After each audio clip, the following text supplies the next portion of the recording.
Olá, estamos de volta para falar de desempenho em interpretadores e, portanto, em máquinas virtuais, que é um caso específico de interpretadores. É uma pendência que ficou, né, um tema que merecia um certo tempo, para que o assunto passado não ficasse muito pesado. Então vamos agora cumprir esta pendência. Primeiro, lembrando que desempenho pode querer dizer várias coisas, né? A conotação que me preocupa aqui é o tempo de execução, o menor tempo. Melhor desempenho é menor tempo, tá? Também dizer que, como sempre, quando eu trato de desempenho, que é uma questão difícil, desafiadora para o cientista da computação, fazer análise e predições sobre o desempenho. Consciência pouca não dá, precisa muita ciência, há muita coisa em jogo e aqui a gente recai praticamente em técnicas de estatística para dar conta de combinar tantos fatores. Começa pelo hardware, que tem lá não só os núcleos, vários núcleos, né, o que leva a uma programação concorrente, que envolve problemas de programação concorrente, né, de sincronização. E na verdade, isso envolve tudo. Envolve o sistema operacional, né, envolve a própria programação, a própria linguagem, a própria abordagem do programador, mas também a memória cache, que aí sim é meio ignorada, né? Parece que ela não existe, né? E ela tem um impacto muito grande. E também difícil de modelar, né? São 3 níveis de cache. O sistema operacional está presente, ele interfere, ele gera o escalonamento dos processos, né? Ele faz vários processos funcionarem ao mesmo tempo na máquina. Enfim, há muita coisa que passa pelo sistema operacional. E as linguagens de programação, por exemplo, se elas têm coleta de lixo, né? Que é um tema próximo, um dos próximos temas. E as estratégias de memória, enfim. Então, feita essa ressalva, né, que para desempenho é um assunto arcano, né, um assunto quase que misterioso, como eu brinco às vezes, coisa de bruxo, vamos tentar tangenciar alguns tópicos principais aí nessa comparação dos ambientes de execução, né, o hardware e os interpretadores.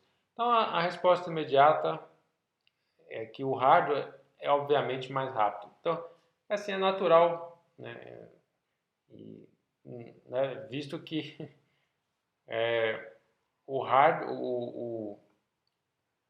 o interpretador é um programa sendo executado pelo hardware, né? Então é uma camada a mais, então não tem o que discutir. Mas eu vou colocar isso em 2 níveis.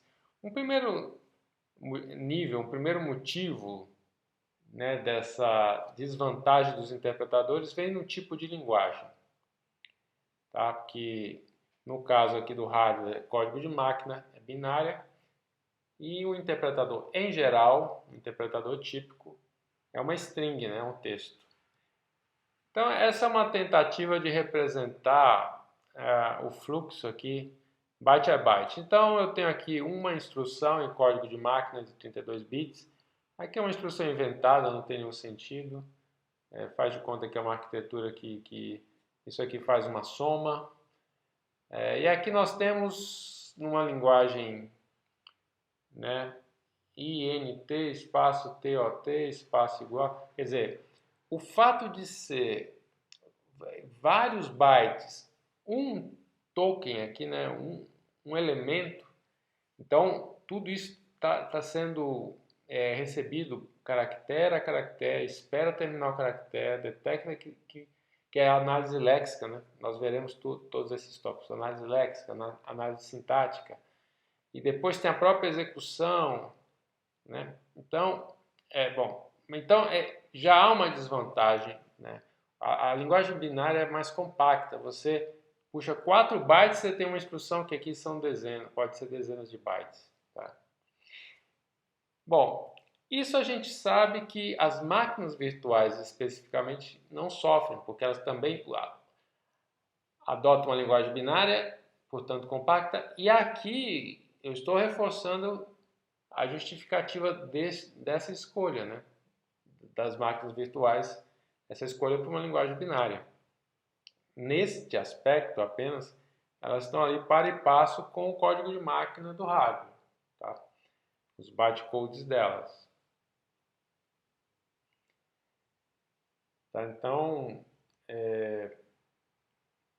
fica aí mais uma vez justificado. Agora, eu queria mencionar que algumas linguagens interpretadas têm uma opção de compilação. Isso é muito mal compreendido, muito mal compreendido. Tá? Você vê aí no Stack Overflow as discussões, as perguntas, as pessoas ficam perdidas com isso. Bom, é para dizer que geralmente é isso. Por exemplo, Python. Python tem lá um compilador, entre aspas. Ele pega aquele arquivo textual e gera uma versão em algum bytecode, quer dizer, no bytecode Python. O Python tem uma versão do interpretador que aceita bytecodes. É como se ele tivesse duas entradas. Uma entrada que aceita texto e ele interpreta o texto lá por dentro, ele deve gerar o bytecode. E uma versão que já recebe o bytecode direto. Então, o que ele economiza aqui? Aquele processamento caractere a caractere. Ele ganha esse tempo. É um tempo, né? É um tempo. O quanto é esse tempo é algo a se observar, a se medir. Outras linguagens, várias linguagens têm isso, né? Por exemplo, o Lisp, do editor Emacs, eu vou futuramente voltar a ele. É o caso também, ele tem uma versão em bytes, que também fica mais rápida por eliminar esse primeiro problema que é a própria análise léxica, né? O fato de você receber uma string em vez de bytes binários. Muito bem, mas vamos para um motivo maior que um pouco eu já mencionei, né? Tudo bem, mesmo o binário, mesmo o PyC ali, né, o Python compilado, mesmo o bytecode lá da máquina virtual Java, por exemplo, ainda assim binário, mas ainda assim interpretado. Por quê? O interpretador é um aplicativo, quer dizer, ele é um ambiente de execução que ele é, por sua vez, um programa também. E como programa ele está sendo executado em alguém. E vamos encurtar aqui, vamos supor que seja já o código de máquina, seja já o hardware, né? O interpretador direto ali no hardware. Então, eu fiz mais uma vez uma representação aqui, inventei aqui código. Digamos que esses fossem os bytecodes Java. Não são, mas vamos fazer de conta. Cada bytecode Java desse, para ser executado,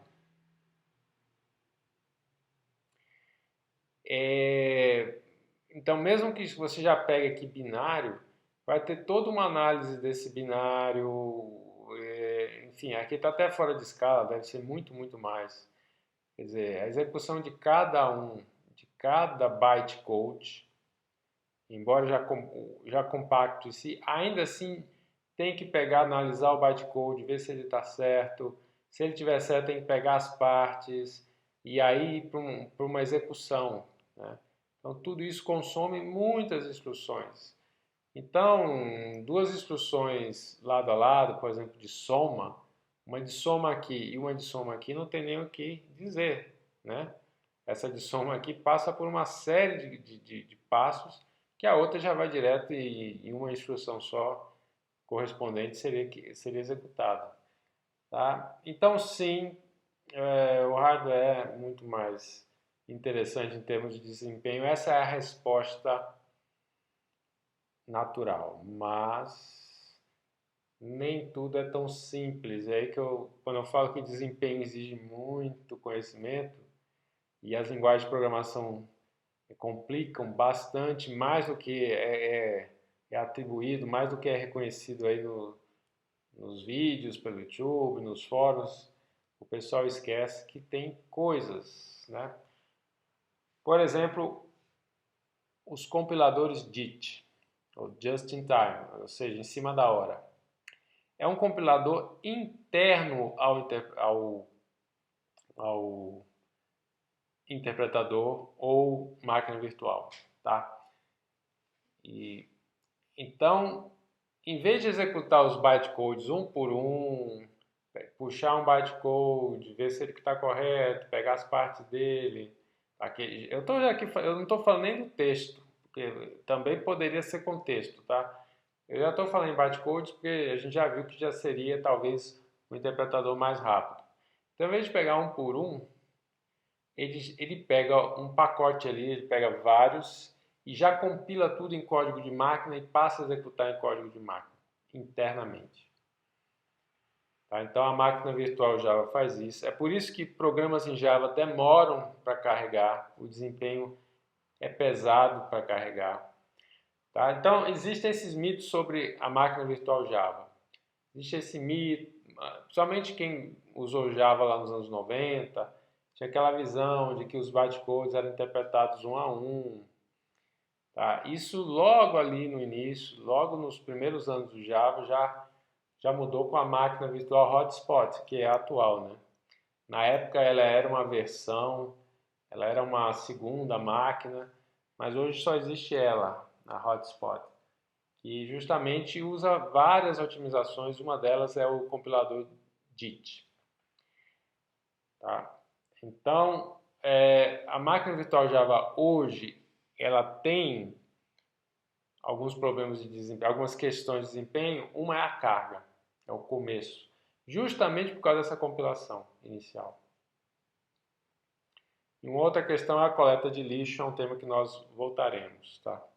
Bom, mas aí já não é, essa questão da coleta de lixo não tem a ver necessariamente com o seu interpretador, não. Então, a questão é tão complexa que a gente pode ter casos que o desempenho de um interpretador com JIT interno até ultrapasse uma versão compilada genericamente para código de máquina. Tá? Porque esse compilador JIT tem como vantagem o fato de que ele está vivenciando ao vivo a própria execução do programa. Então ele tem metadados, ele tem informações, ele sabe coisas sobre o programa que um compilador à frente, um compilador à frente no tempo, um compilador normal, né, um compilador tradicional que compila antes da execução, ele não tem como saber. E um compilador genérico, que é feito para qualquer máquina, ele não tem as informações. Então, por exemplo, o tamanho do heap, né, da memória, existe uma instrumentação do programa que pode ser feita, que ele mede quais são as subrrotinas mais chamadas, né, mais invocadas, e com base assim, nessas estatísticas, nesses perfis de execução, ele toma decisões de compilação, da compilação DIT. Então, é muito poderoso o tipo de otimização que um compilador DIT faz. E, de fato, esse é um relato aí de que ele consegue melhor desempenho até, dependendo do programa, dependendo do que o compilador genérico faz, né, ele consegue ser melhor. Tá? Então, esse é um mito. Não se pode mais assim ter muitas certezas sobre essa comparação. Tá? E eu queria falar aqui de algumas otimizações, e tem muitos vídeos no YouTube que relatam vários tipos de otimização. Eu vou aqui, só para dar uma ideia, dois casos. A expansão inline, que é a principal aqui do meu exemplo, eu fiz primeiro em C. Então vejam, eu tenho uma função que recebe dois inteiros e retorna inteiro e faz uma conta.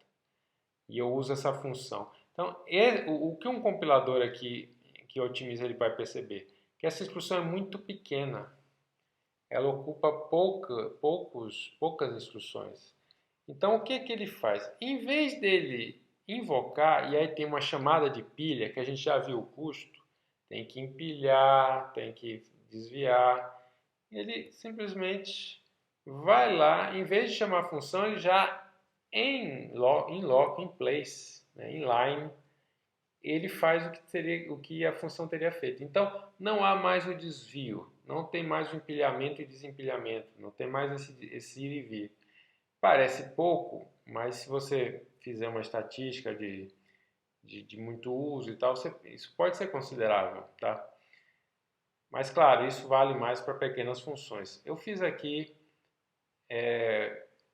usando a linguagem de montagem do MIPS, a la MIPS, tá?